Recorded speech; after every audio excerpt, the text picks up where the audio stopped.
Er det virkelig rigtigt, det der? Er det rigtigt, det her? Jeg tager sgu da også fejl.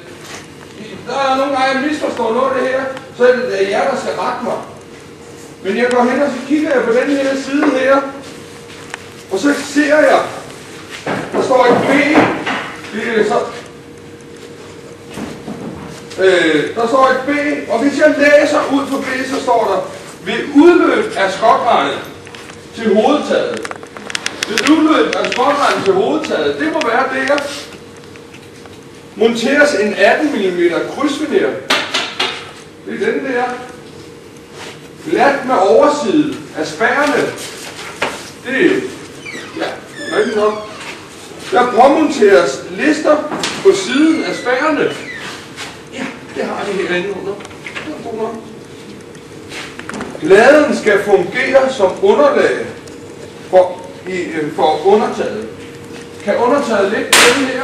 Ja, det kan det. I en afstand af mindst 500 mm